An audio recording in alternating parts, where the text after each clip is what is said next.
कहानी झूठी दोस्ती का जाल। बहुत समय पहले की बात है। एक सुंदर हरा भरा जंगल था जिसका नाम था सुधावन। इस जंगल में ढेर सारे जानवर रहते थे। शेर, हाथी, हिरण, लोमड़ी, बंदर, खरगोश, कछुआ, तोता और भी कई पक्षी व जीव। यह जंगल बाकी जंगलों से अलग था क्योंकि यहाँ जानवर एक दूसरे की मदद करते थे।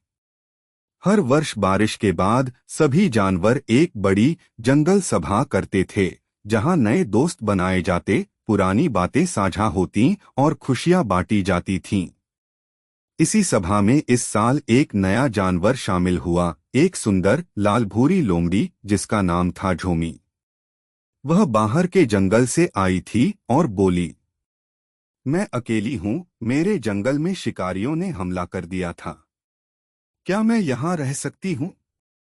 जंगलवासियों ने दयालुता दिखाई और उसे अपने साथ रहने दिया। सभी जानवरों ने उसका स्वागत किया, लेकिन सबसे ज्यादा प्रभावित हुआ भोला भाला खरगोश टिम्मू। टिम्मू बहुत भोला था, लेकिन ईमानदार और मददगार। वह हमेशा हर किसी के लिए कुछ ना कुछ करता। एक दिन जब झोमी ने कहा, मुझे फल खाने का मन है पर मेरी तबीयत ठीक नहीं, तो टिम्मू झट से भागा भागा आम, जामुन और बेर ले आया।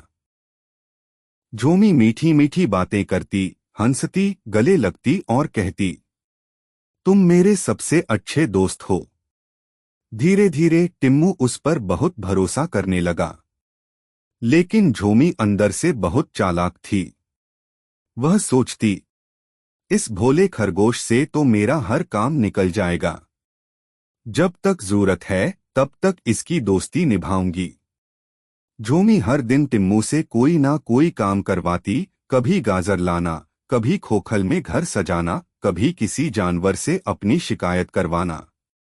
टिम्मू सब करता क्योंकि उसे लगता झोमी उसकी सच्ची दोस्त है। लेकिन बाकी जानवर धीरे धीरे झोमी की असली नीयत को समझने लगे। बंदर चीपू ने एक दिन देखा कि झोमी टिम्मू से झूठ बोल रही है। मेरे पैर में मोच है और फिर खुद ही उछलकूद करती जंगल में घूम रही है। हाथी भीमा बोला, टिम्मू भाई को समझाओ, वो उसके झूठ में फंसा हुआ है। तोता चीकू बोला, पर अगर हम कुछ कहेंगे तो टिम्मू मानेगा नहीं, वो तो आंख मूंदकर उस पर विश्वास करता है। एक दिन जंगल में एक संकट आया। नदी के किनारे बाढ़ आ गई थी। सभी जानवरों को सुरक्षित स्थान पर जाना था।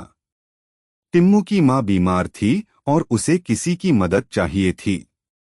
उसने झोमी से कहा, क्या तुम मेरी मां को उस पार सुरक्षित ले जा सकती हो? मैं दूसरी तरफ इंतजाम करने जा रहा हूं। झोमी बोली, अभी नहीं, मुझे तो अपने नाखून संवारने हैं और मेरी पूंछ गीली नहीं हो सकती। तुम किसी और को कह दो। टिम्मू हैरान रह गया। जो झोमी हर दिन उससे मदद लेती थी, वही आज एक जरूरी वक्त में मुंह मोड़ गई। टिम्मू ने पहली बार उसकी आंखों में सच्चाई ढूंढी और उसे वहां झूठ और स्वार्थ के सिवा कुछ न मिला।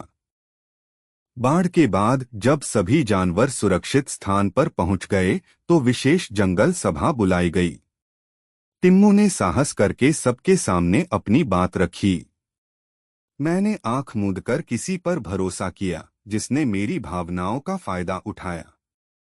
मुझे लगता था दोस्ती मदद, प्यार और सम्मान पर टिकी होती है, लेकिन अब समझ आया कि अगर दोस्त सिर्फ लेने वाला हो, देने वाला ना हो, तो वो दोस्त नहीं, धोखा होता है। झोमी चुपचाप खड़ी रही। किसी में इतना साहस नहीं था कि उसकी ओरदारी करे।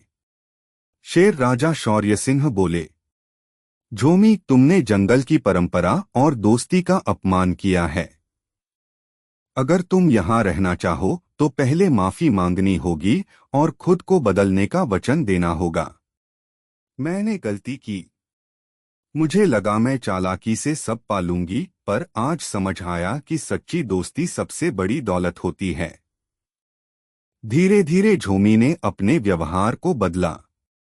वह अब खुद टिम्मू की माँ की सेवा करने लगी, सभी जानवरों की मदद करने लगी और बुरे कामों से दूर रहने लगी। टिम्मू ने समय लिया पर माफ किया। हर कोई गलती कर सकता है अगर वो सच्चे मन से सुधरना चाहे। और फिर जंगल में एक नया दिन उगा, जहां दोस्ती झूठी नहीं बल्कि सच्चे भरोसे पर टिकी थी। कहानी की सीख: जो दोस्त केवल लेने वाला हो लेकिन कभी आपके दुख में साथ ना दे, वह सच्चा दोस्त नहीं होता। सच्ची दोस्ती भरोसे, मदद और सम्मान से बनती है और झूठ की नींव पर बनी दोस्ती देर तक नहीं टिकती।